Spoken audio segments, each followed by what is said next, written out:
For more than 30 years, Fisher House Foundation has provided families of wounded, injured, and ill service members and veterans a home away from home at no cost, because a family's love is good medicine.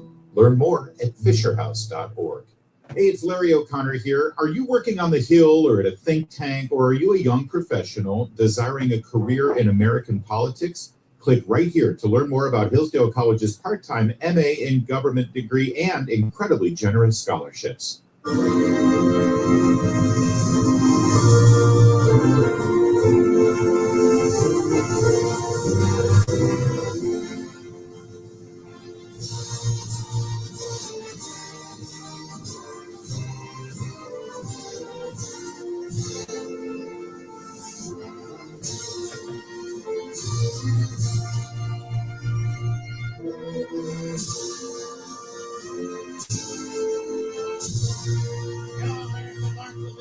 Our number 877-381-3811, 877-381-3811. Now we are stacked up here with audio and wonderful articles to pursue and so forth, but about 5 minutes ago I decided let's slow down on that,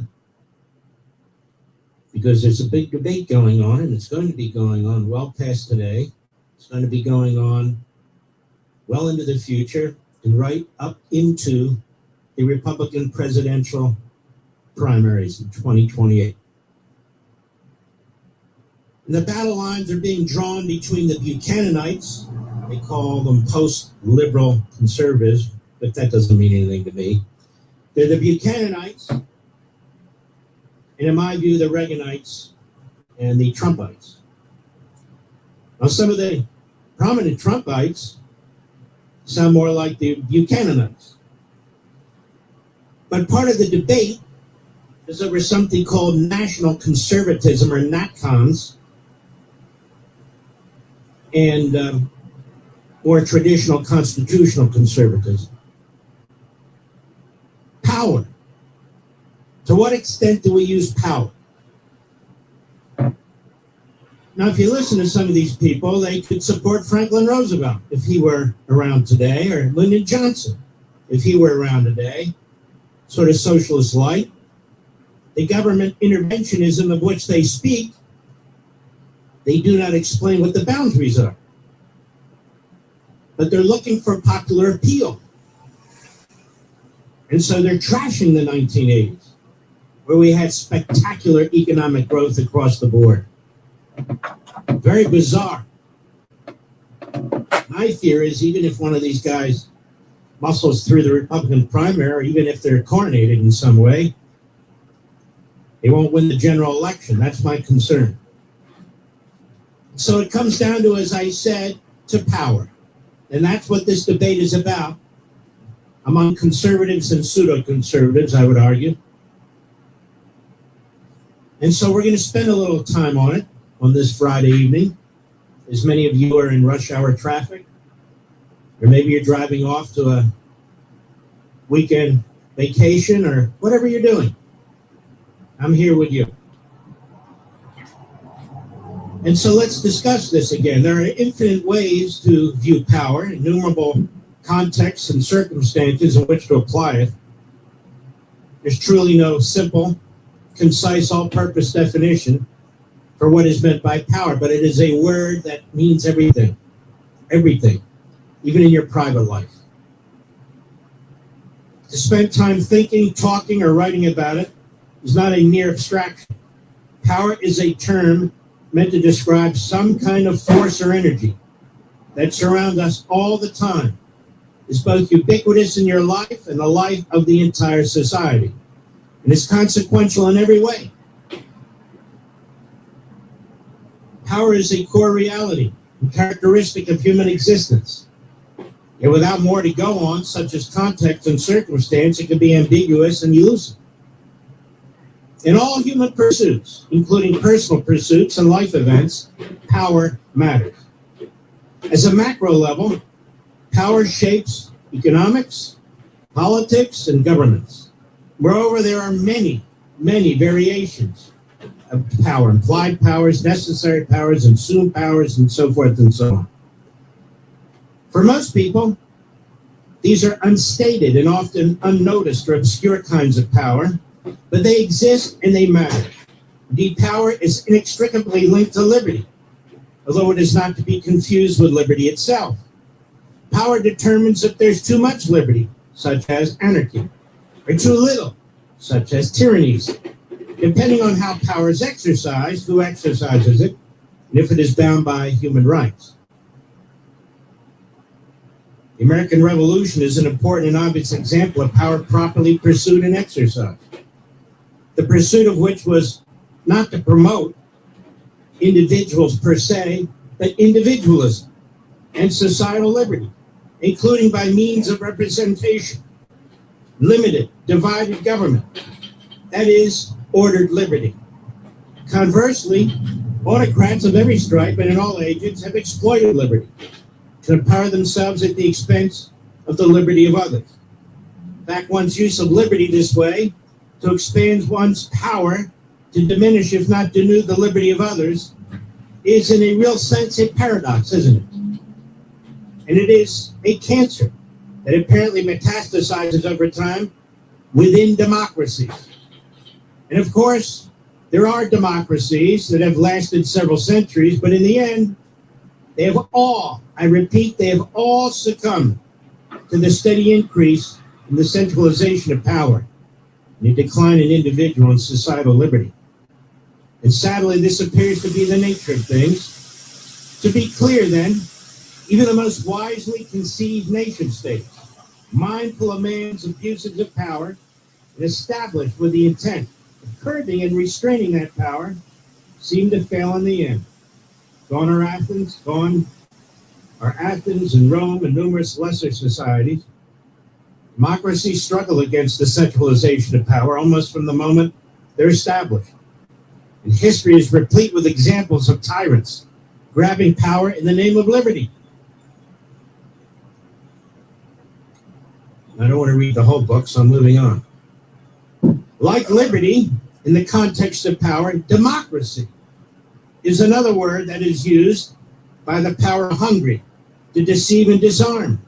Indeed, I've already made several references to democracy, which can be loosely described as non-autocratic government. But democracy is often alluded to by those who reject it. And they reject universal individual liberty, and where democracies exist, would destroy it. In his book, Politics in the English Language, George Orwell writes about the perversion of what he says political words, quote, used in consciously dishonest ways. That is, the person who uses them has his own private definition that allows his hearer to think he means something quite different. He said it's almost universally felt that when we call a country democratic, we're praising it. Consequently, the defenders of every kind of regime claim that it's a democracy and fear that they might have to stop using the word if it were tied down to any one meaning. Thus, the word democracy, like the word liberty, is frequently used as a theoretical weapon or a rhetorical weapon to deceive the true intentions and conceal the real nature of its abusers. Again, these behaviors and tactics are not exclusive to tyrants and autocrats. It is a real and growing threat in Western societies, in our country, as they increasingly centralize power in the name of unlimited, egalitarian, and so-called righteous causes. And you see this with Mondami and Sanders and their ilk.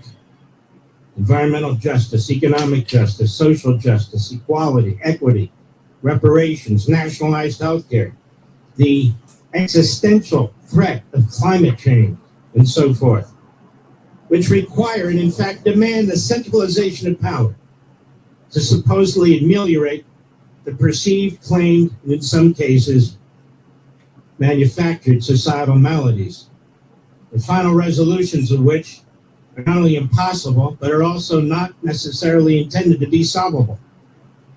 The agitations, the demands, and related propaganda are sledgehammers with which to pummel the limited and divided institutional barriers to centralized power in democratic governments. Is this interesting, Mr. Producer? So far, we're all right? So let us narrow the focus here. I start with the observation. Remember, we're talking about power from my book On Power, which I believe is historically indisputable, yet potentially controversial, and which you can infer from what I've already written, that over the millennia, mankind has generally suffered more from the abuse of power and the concomitant diminution of liberty than from its humane and righteous application. There are important exceptions, of course, in the individual's everyday life and society generally. But narrowing the focus even further in the long history of mankind, and even in modern times, the most pervasive form of governance under which most human beings live and have lived is authoritarian. Today one need look only at the membership of the United Nations to prove the point. Some 70% of the world's population currently lives under brutal autocratic regimes. And this raises an unpleasant question. Is this the natural state of mankind, at least in the communal sense, even if individuals themselves wish for and seek liberty? Now, this is important. I term this negative power.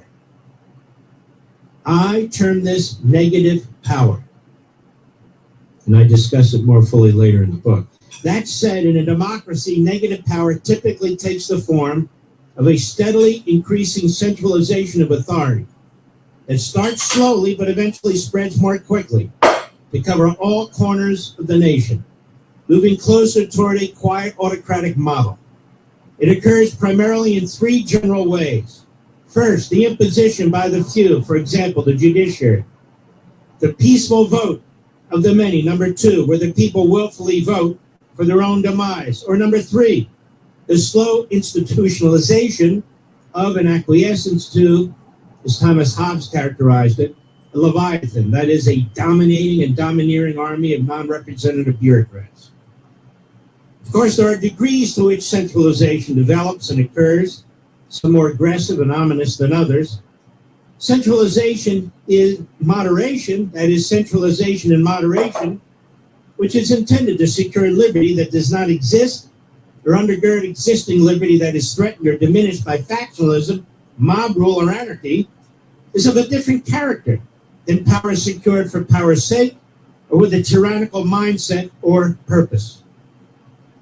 Again, looking at our own history, in the early days of our republic, the Articles of Confederation were abandoned because the national government lacked the power to do much. As explained in the National Archives, just a few years after the Revolutionary War, James Madison, Alexander Hamilton, and George Washington feared that the young country was on the brink of collapse. America's first constitution, the Articles of Confederation, gave the Confederation Congress the power to make rules and requests, that is, requests for funds from the states, but it had no enforcement powers, couldn't regulate commerce, or print money. The states' disputes over territory, war pensions, taxation, and trade threatened to tear the young country apart. It's all quite true. Thus, the need for the Constitutional Convention, the birth of a new constitution. I term this positive power. Positive power. And I explore that later in the book as well. The framers knew of both positive and negative power from, among other things, their own experiences with the British monarchy and their familiarity with the writings of ancient philosophers and contemporary revolutions, such as the French Revolution, that the centralization of governmental power, if not carefully and rightly designed, would destroy the new nation rather than serve its best interests. Now, we'll take a short break here. When you hear the Democratic Socialists of America wanting to destroy the Constitution, this is why. It's negative power, as I call it, the centralization of power, the creation of a tyranny and authoritarian regime to impose their ideological will. Dressed up, of course, as for the people, dressed up as against the oligarchy, against capitalism, and all the rest. But it is what it is. I'll be right back. Mark Lopin. News Talk 105.9 WMAL. making sense of the news. For decades, Americans have been holding physical gold in retirement accounts as a hedge against inflation, against geopolitical turmoil, as a long-term store of value. But what do you really own? And how is it positioned today? If you own gold, silver, or platinum, wouldn't you like to know its current market range? Or if premiums, spreads, or product types are worth a closer look? Right now, Monetary Gold will give you a complimentary precious metals holding review. When you call 877-NOW-GOLD, they will review your precious metals asset by asset, discuss the current market value of it, then your Monetary Gold consultant can walk you through areas that might be worth reviewing. With an A+ rating from the Better Business Bureau, Monetary Gold is the trusted name in precious metals. If you own gold, silver, or platinum, get your complimentary holdings review right now. Just call 877-NOW-GOLD. That's 877-NOW-GOLD. Performance may vary. Consult your tax or financial professional. Southbound traffic on 95 southbound through Springfield and again from Morton towards Woodbridge. An accident southbound between Dale City and Dumfries is on the left shoulder now. The traffic is slow through the area, and also delays northbound between the Centerport Parkway and towards Woodbridge and Morton. Also look for delays on 395 northbound between the Beltway District from 110 to the 14th Street Bridge, and the freeway is jammed between the 14th Street Bridge and Main Avenue and eastbound. In Olney, watch out for an accident on Old Baltimore Road at Georgia Avenue. And in Germantown, there was a crash on southbound 270 at Middlebrook Road, and that is traffic jam from Father Hurley Boulevard. Now the WeatherCenter.com is a WMAL Weather Channel forecast. Tonight, a chance of showers and thunderstorms early with a low around 70. Tomorrow, scattered showers and storms with highs in the mid-80s. Air travel never stops, and neither do air traffic controllers. Working every day, ATCs guide more than 1 billion passengers safely to and from destinations each year. Air traffic control, teamwork that keeps our nation moving. Low energy, unfocused, foggy. You might be dehydrated. Gatorade Zero powders have been scientifically designed to help improve hydration balance in the body with a clinically proven electrolyte blend and no artificial colors or flavors. Great tasting hydration no matter where you're going. Shop now online or at retailers nationwide. Gatorade hydrates better than water. Is it in you? Symptoms noted are signs of mild to moderate dehydration. Consult a healthcare professional if symptoms persist. Feel the heat and grab the cash at Mohawk Casino. Play the $60,000 summer cash giveaway, where you've got a chance to win big cash prizes. Earn entries July 1st through August 22nd. Then mark your calendars to be here for the grand prize drawings on July 25th and August 22nd, when we're handing out cash prizes each night, ranging from $250 to the grand prize of $10,000 cash. Only at Akwesasne Mohawk Casino Resort, your everyday escape. History happened here. Did you know New York State is home to 45 state parks and historic sites with direct ties to the American Revolution? This summer, revisit the Revolution firsthand with New York State parks and historic sites through dynamic programming, passionate reenactors, and immersive exhibits. Discover the events that shaped our nation by exploring online, on-site, or on the road. Plan your visit today at parks.ny.gov.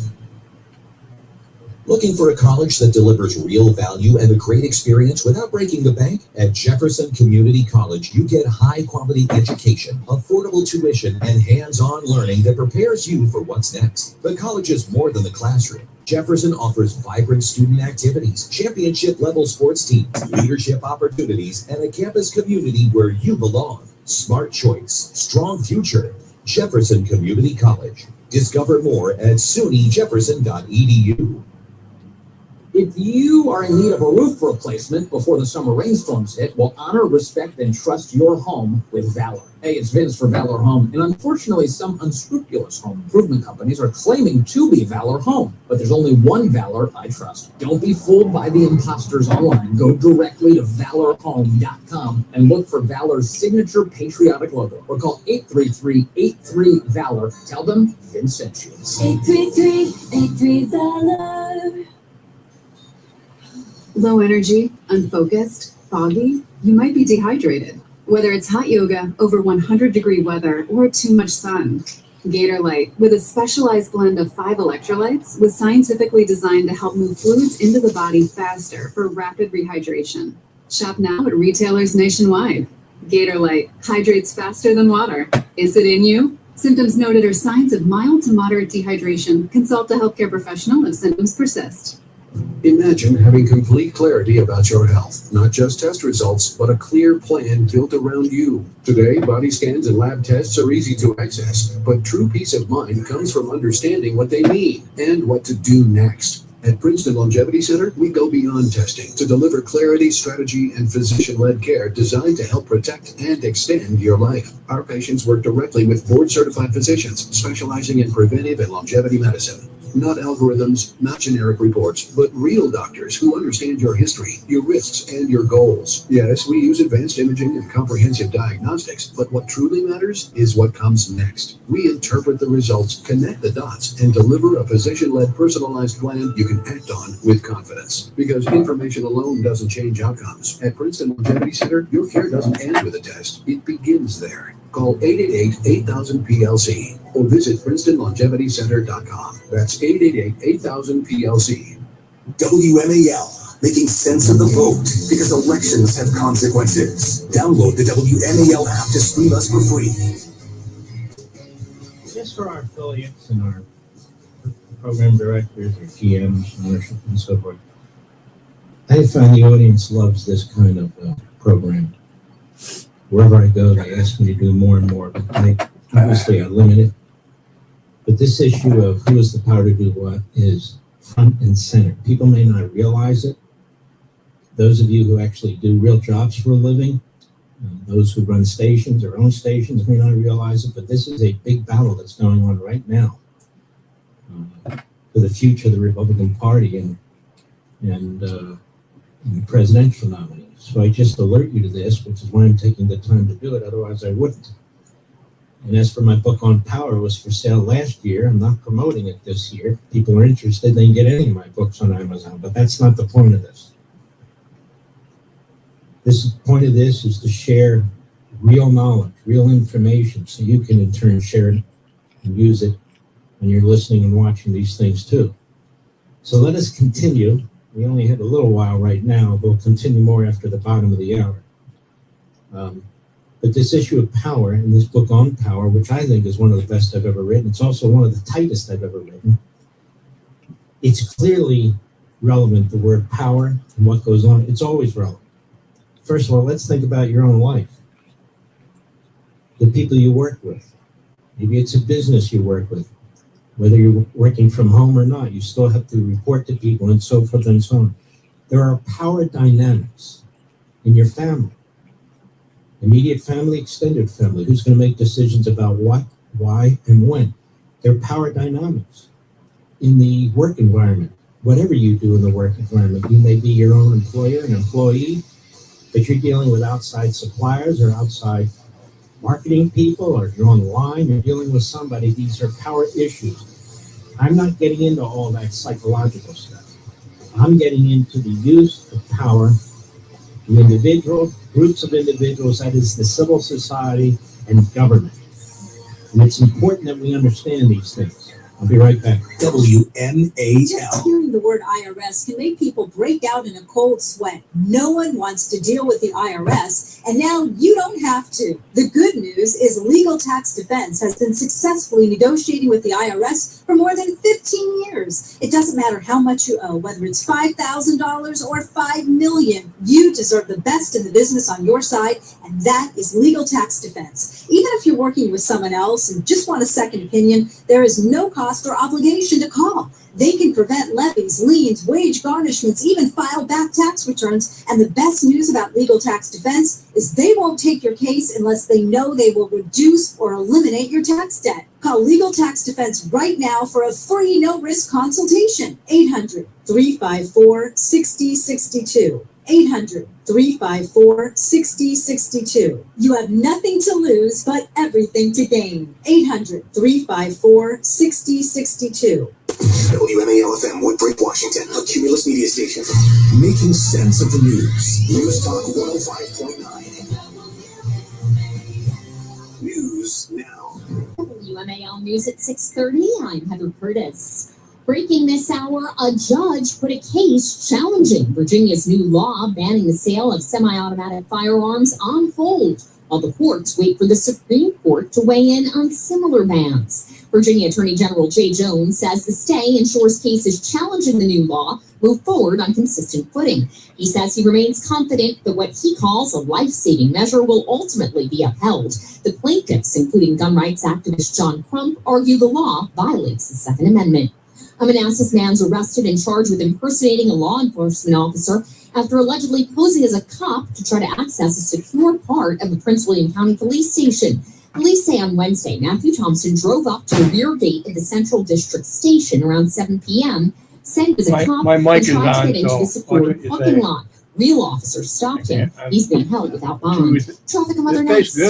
Feel Nice the heat sweet and grab the cash at Mohawk Casino. Play the $60,000 summer I got cash all the giveaway ingredients where to make you've got a Chinese. chance to win big cash prizes. Earn entries July 1st through August 22nd. Then mark your calendars to be here for the grand prize drawings on $120 July on groceries 25th and like I didn't August get it. 22nd when we're handing out cash prizes each night, ranging from $250 to the grand prize of $10,000 cash. Only at Aquasasni Mohawk Casino Resort. Your everyday escape. We learn more? Looking for a college that delivers real value and a great experience without breaking the bank? At Jefferson Community In my College, coffee get table, you gotta high-quality lift up the- education, affordable tuition, and hands-on learning that prepares I gotta you for change what's it. All right, next. way over But your college corner, is see more it? than the classroom. Jefferson offers vibrant student activities, championship-level sports teams, leadership opportunities, and a campus community where you belong.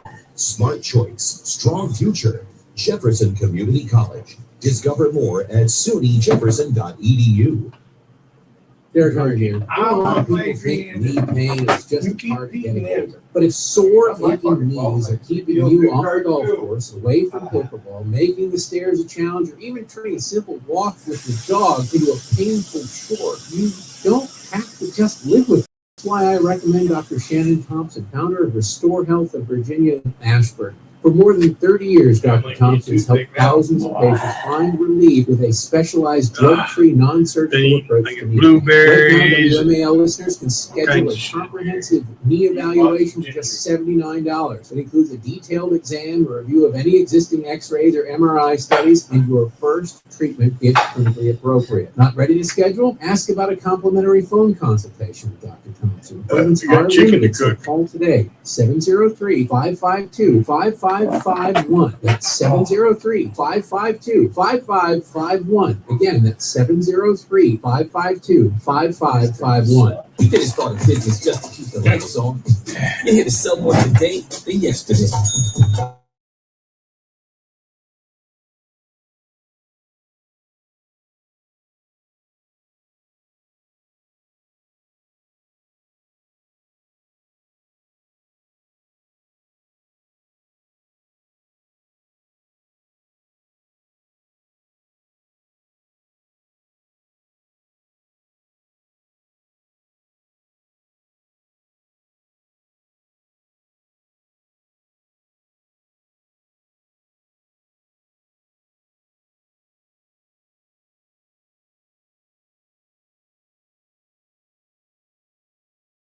To screen us for free. This is the nation's town hall meeting, and you can join in at 877-381-3811.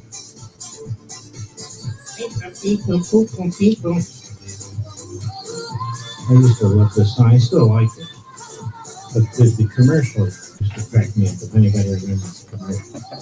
Or when SNL was actually a really great show. We used to dance to this song, Mr. Producer. Remember that? It was with the heads going and this and that. With the neck, that's right. It was so funny. Fuck did you go at? Yeah, but I still like it. Oh, yeah. We're going to get back to this. Let me just see here. Let's see. All right, that's good. That's good. That's good. All right. We're live and national. Hello. Yes, we be. Here we go. Let's jump back in. This kind of stuff isn't even taught in college anymore, graduate school anymore. So I pull it together for you and I try and put it in plain English. So then there was a need, you see, for a constitutional convention and the birth of a new constitution. And I talked about that. Let me see if I can find out where I left off here. Richie Rich, do you remember? Let's see. There we are. That's right. Page 11? Is that right? I have a different page number. Yeah. All right, let's do it this way. That's the need for the Constitutional Convention. You're right. For the birth of a new Constitution. Again, I term this positive power.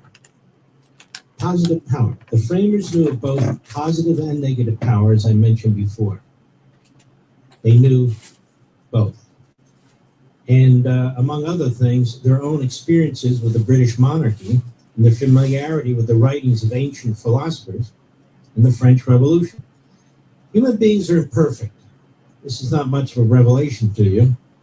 Yet it seems downplayed or ignored by too many in democracies who acquiesce to or even cheer for governmental centralization when wrapped in promises of larger welfare state, ethnic, racial, economic empowerment, or godlike fixes to natural disasters and climate events. But the idea that the centralization of power, which necessarily concentrates authority in the hands of fewer imperfect individuals, and whose base of knowledge is naturally narrow, is a recipe for societal improvement, progress, stability, and well-being, is not only counterintuitive, but contrary to everyday human experience and mankind's history. Indeed, what makes these individuals more perfect as decision makers, more moral as people, or more informed, wise, or prudential than anyone else? Nothing.